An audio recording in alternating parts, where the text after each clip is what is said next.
You're watching PowerNation. Today on Detroit Muscle, we have all the flavors, no matter what you're craving. LS6, Hemi, Boss 429, all coming up right now.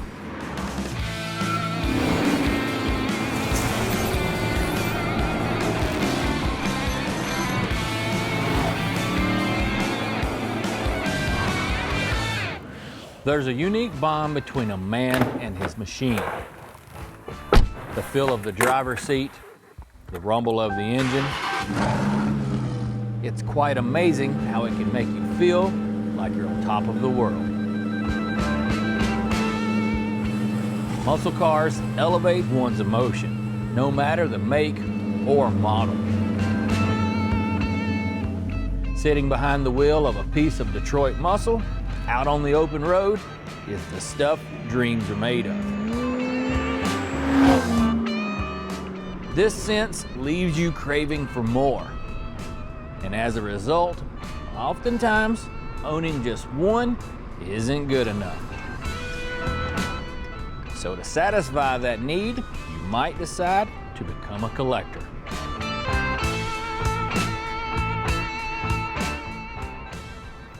After a quick stroll to Alexander City, Alabama, we're here at the Wellborn Musclecar Museum. We're going to take a look at some impressive examples of automotive history.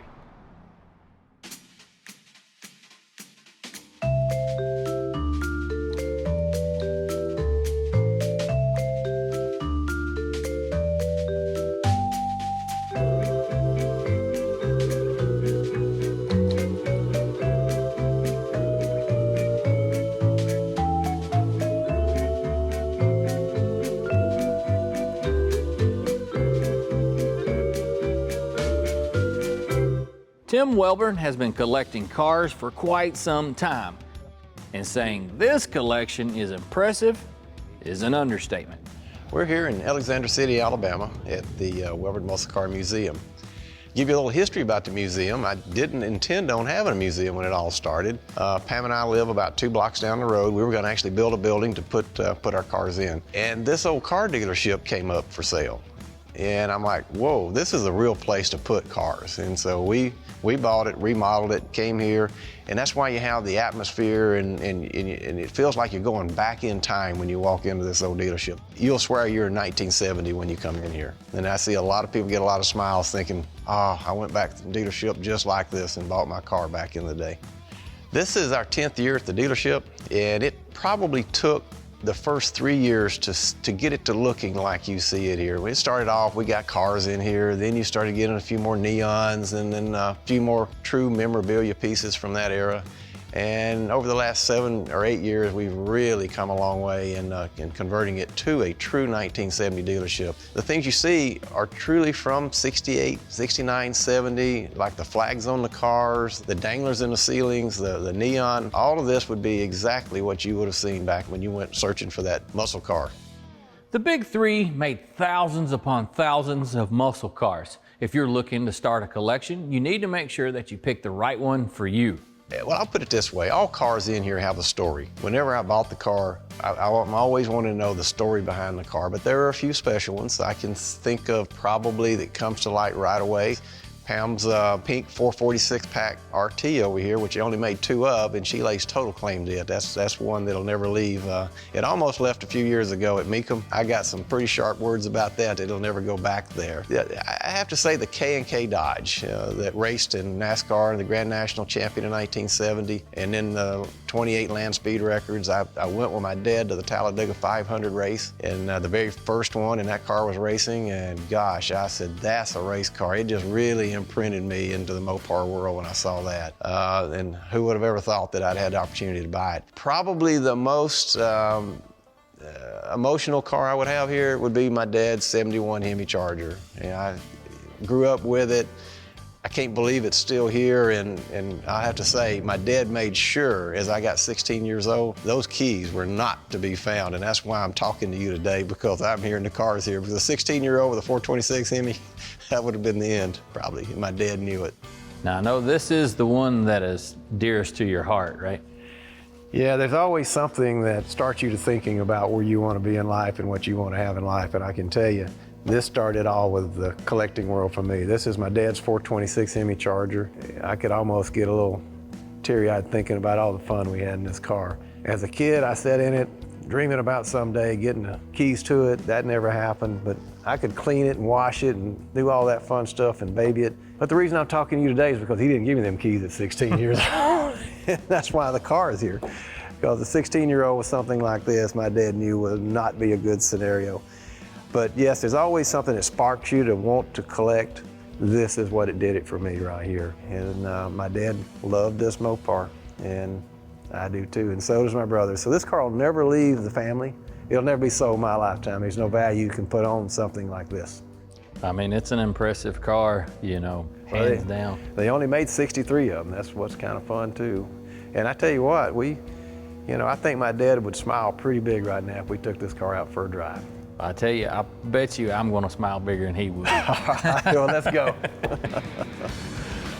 Coming up, Dad tosses us the keys, and I'm dropping the hammer.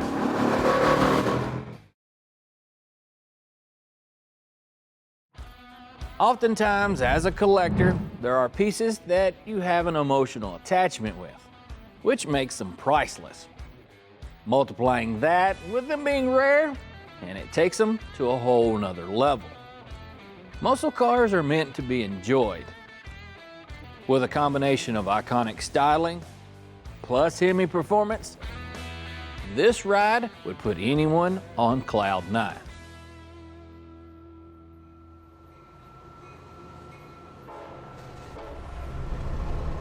You know, I have to say, I feel pretty cool riding in the passenger seat, so you might have to turn the heat on for you. Well, it is a nice fall day down here in Alabama, and what a pleasure to get out Dad's car and go down the highway. But yeah, there's nothing like a 426 Hemi Charger, one of 63 built, and obviously so special to me because this is what started it all. Yeah. My dad back in the day buying a Hemi Charger, and that's what you're riding in today. So sitting in the driver's seat over there, do you get kind of the allure of why your dad bought this car? Oh yeah, it did. He talked about it a lot. The 71 through 4 Charger was his favorite car of all his racing history because the aerodynamics of this thing is so good. If you look at the grille on it, it's really only about 10 inches tall. And when you lower that down into a shape, you've got something to slip through the wind really good in this Coke bottle body style. Yeah, I know, just over here, it's unique how an old car, or at least for me, the connection that I have of even the smell. Yeah, they've got a unique smell. You know, it's just like transports you into yesterday. Takes you back. You know, and even that with like my young son, I hope that he's picking up on the same stuff when he's riding beside me or in the back seat of one of these old He's getting things. what Daddy, just like I did with my dad. And hopefully that is happening for you, Tommy, because I'll tell you, people who are around cars and they get the connection to them, it's something that's good for you. And it makes it, you see how big I'm smiling right now driving my dad's Hemi Charger. And all the other cars put a smile on my face too, but this is the one that does most of it for me. Yeah. Well, I get it. Let's see if it'll accelerate here. How about that? It's got some grunt to it. Yeah, we went from 55 to about 90 real quick there. So. I liked how it got loud. Yeah, it was a lot of fun. We drank probably a couple of gallons of fuel just then. Or good old race aviation mix we put in them. I'm not gonna lie, my cheeks are kind of hurting. Anyway, we're pulling into a stop here, and you know what? I'm gonna let you drive it back. My stomach just started hurting just a little bit. All right. I'm kind of giddy. All right, let's go.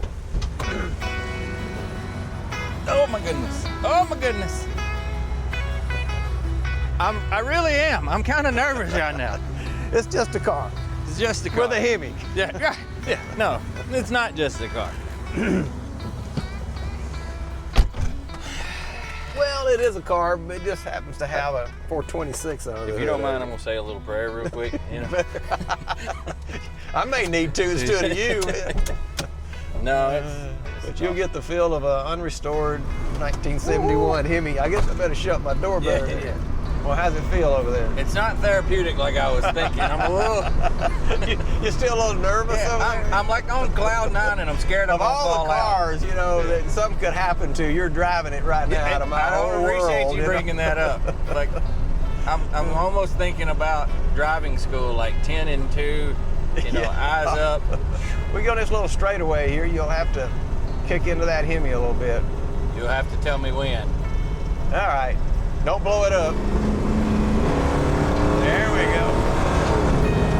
How does that feel? I think I'm in the market for a Hemi. That's right.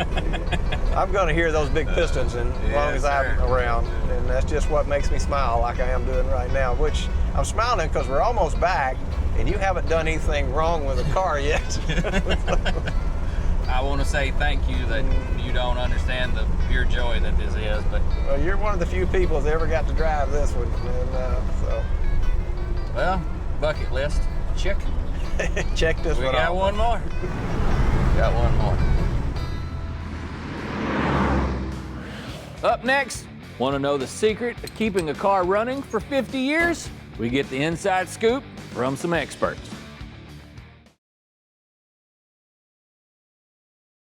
Whenever you have a collection, there's nothing wrong with having good friends that are considered experts in the industry.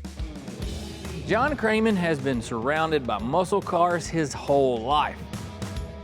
Working at Mecum Auctions has given him the opportunity to see the best of the best. And seeing Tim's collection is way more than just another day at the office. Not what you see that. And I was warned before I came here that this collection of his museum, would be sensory overload, and that is an understatement. This is top shelf, world class, not only with the cars that are on display, but with all of the memorabilia and the way everything is arranged and organized and displayed. Ground zero, especially if you're a Mopar fan.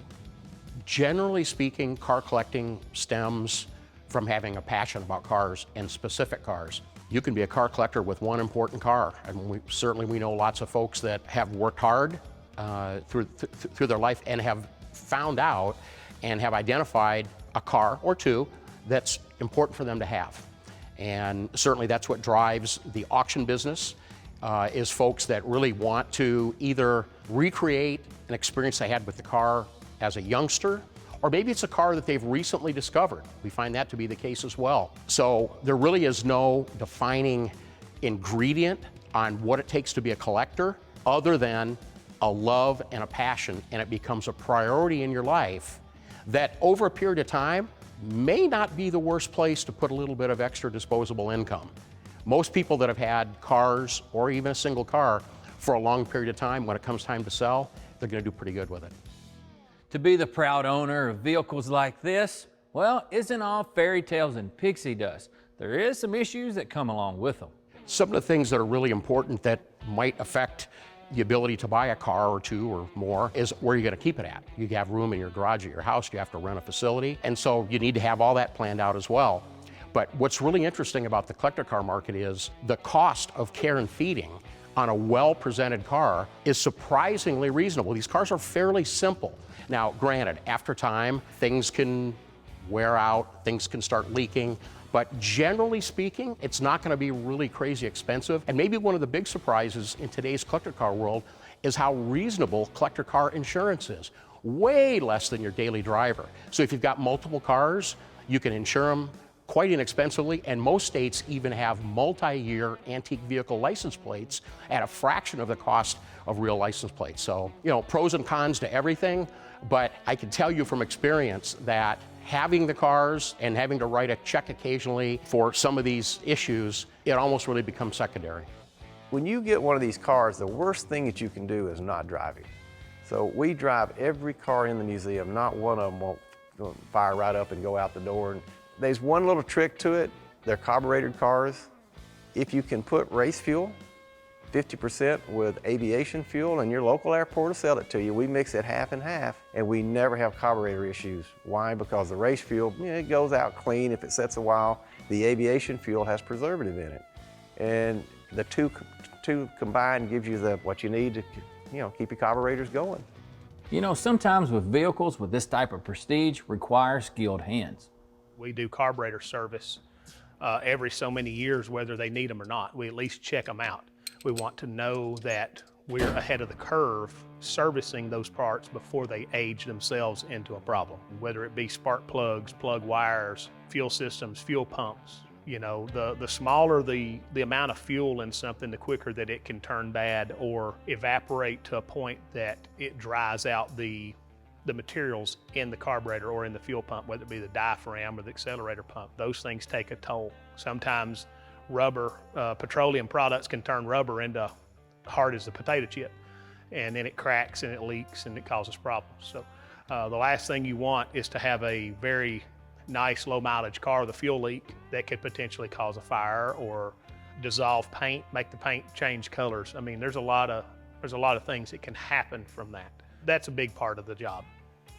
As you get past 4 or 5 cars and you get on up around 60, 70, sort of like where we're at here, it's the time that it takes to keep them all running. And I absolutely pride ourselves in the fact we have no car that will not just drop a battery in and go. So it becomes a time factor as time goes on, the more you get, and you'll find, oh gosh, I got 10 cars and I might have time to drive 5 of them. You might keep that in mind as you grow your collection. You may be needing some help like I have here, because it's important to keep these cars running. You can't be nervous and work on a car like this. If you're nervous, you're more focused on your nervousness and on that car from that point of view than you are of just going in there doing it. I mean, it's like having a heart surgeon. You can't have a nervous heart surgeon. So therefore, in this case, you can't be nervous. You have to be cautious. You have to be aware of what you're working on, but you can't be scared to fix the car. We just fix it and we move on. That makes it also comforting to be able to work here. It's always a challenge, and I think the challenge is what helps keep it fresh. Coming up, if you think car collecting is all about who has the most pink slips, then you're in for a surprise.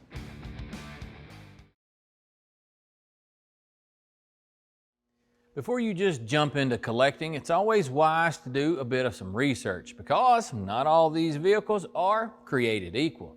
So the first thing that I always recommend to folks that ask me, where do I start, is really identify, number one, more than anything else, a budget, a price range. Because there's no sense in getting all excited about a great example of whatever particular car that you like, but when it's priced out of the range that might be possible. Pick out some cars that you want to buy, do some price comparables so that you know that you're going to be roughly in the same ballpark.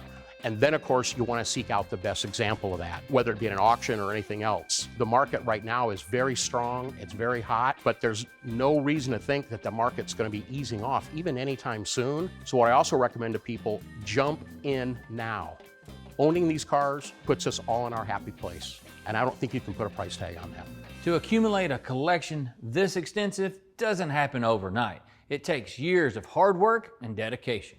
When did I start collecting cars? And that would have went way back to my dad's day with the 71 Hemi Charger. That's where the roots started. I've been collecting cars now for close to 40 years. It would be hard to build a collection like you see here in today's world, because I've had all the years to find just the right cars at prices that were a lot more reasonable in the early days than they are now. Maintaining a car collection like this, you have to think about things getting dried out. You also have to think about moisture being collected in certain fluids in a car. Brake fluid, for instance, collects moisture. It attracts moisture out of the air. So does engine oil. And it's the carbons that are in that oil or brake fluid that attract that moisture. And it's also the chemical of it as well. A car stays young the more it's driven. And that has to do with not just the motion of the car going down the road and the vibrations from the road resonating through the car. It has to do with temperatures and getting warmer, coming up to a temperature, cooling back off. You're steaming the exhaust system out. One big thing with these cars is when they're cranked, they need to be ran long enough for the exhaust system to steam itself out and dry out, because the exhaust system by nature, breathing fuel and air, creates moisture and water in the exhaust system, and it can rot the exhaust systems out of these cars from the inside out. Recently, I just bought a 1970 Hemi Charger, 426 Hemi 4-speed. Car is beautiful, untouched. We'll actually be showing it at Mackin this year for the first time ever. I called this gentleman for 33 years once I heard about the car. Always the same story, polite. Around Christmas, we'd have a good conversation. He says, "No, son, it's just not for sale." And a few years later, He came through the museum here on a trip from North Carolina down to Montgomery. He came in here, walked around, and I thought, boy, it's time, I'm gonna get this car. He says, no son, it's not for sale, but I'm gonna share with my daughter, this is where I want the car to be. And so he did just that, and he passed away, and just as his wishes were, the car is now in the museum. And he told me all the stories about how he drove the car, and he drove it to Talladega and brought his whole family down. Just neat stuff that you like to put into the storylines whenever people read about the cars here.